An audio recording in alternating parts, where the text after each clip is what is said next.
to make it even more local, I'm going to use a local example. And if you're not from Abbotsford, I apologize, but keep listening because I'm going to make a broader point. The Tanglebank controversy here in Abbotsford happened about a month, maybe over a month ago, where a local business, basically we have like a downtown business association Instagram account, and they posted like a post in support of the Black Lives Matter movement. And Tanglebank, from their own business account, posted saying something like, "All lives matter. Let's just treat everybody with dignity and respect, no matter who they are, and stop the BS," right? Now, I'm not an all lives matter kind of guy, right? I know that phrase, all lives matter, is like an incendiary phrase and just makes people mad. And so I recognize there's a unique movement going on in the Black community where it feels like there's a particular oppression. And like I said, the data doesn't seem to show there is a particular oppression.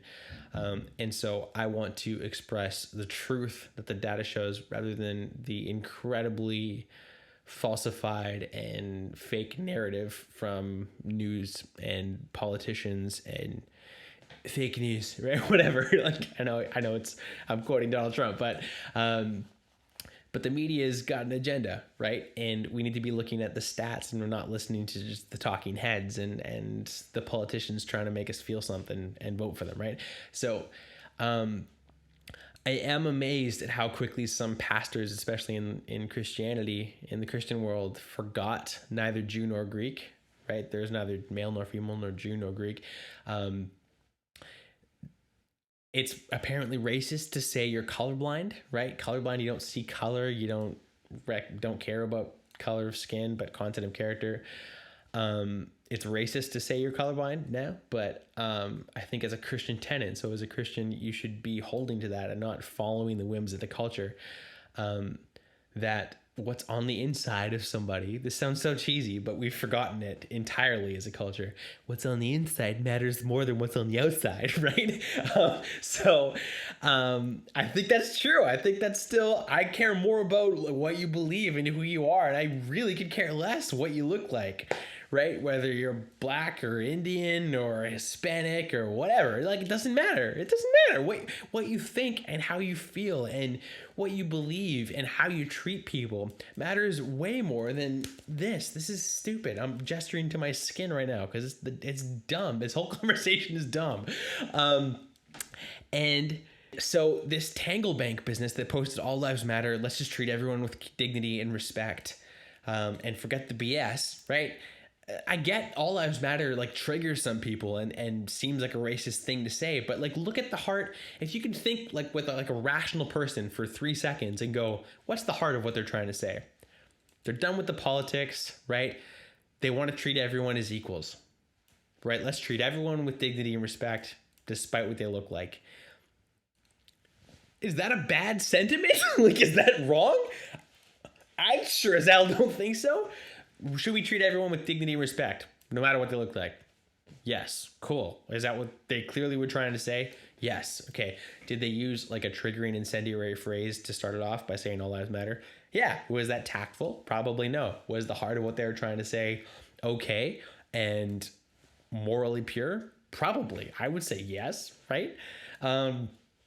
So that's crazy. And now Tanglebank's Instagram. And so, by the way, they apologized, right? So they did like the whole, I've been educated and I've done my research now and I've had meaningful conversations with people and blah, blah, blah. They did like the whole penitence. They did like the whole penitent man shall pass thing, right? And like, and apologized to the mob.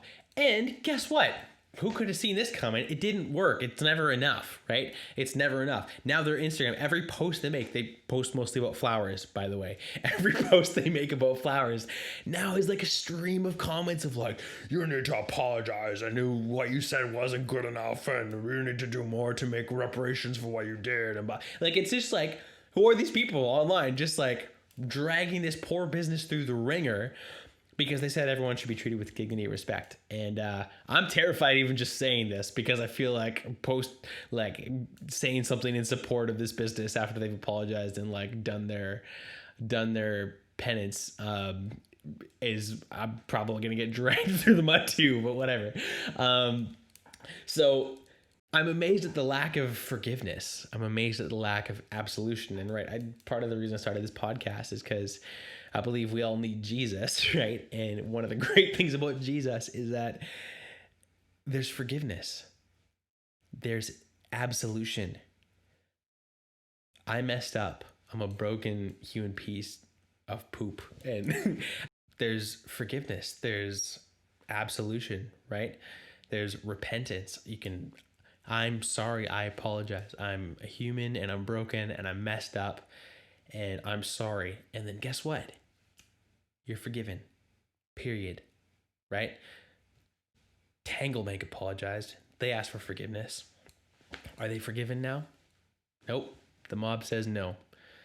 The mob says you need to keep apologizing and keep making reparations and keep blah, blah, blah, blah, whatever it is. They're all going to make up different things this business now has to do to somehow atone for the great sin they committed, saying that everyone should be treated with dignity and respect despite what they look like. Is that justice? I think you have a pretty twisted definition of justice if you think that's what justice is.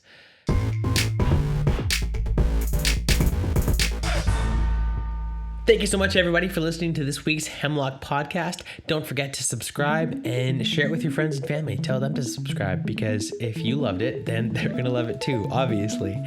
Also, head on over to iTunes to leave us a 5-star rating and review. That helps us a lot with the charts. And if you're not going to leave us 5 stars, then forget about it. Don't worry about it and enjoy the rest of your day.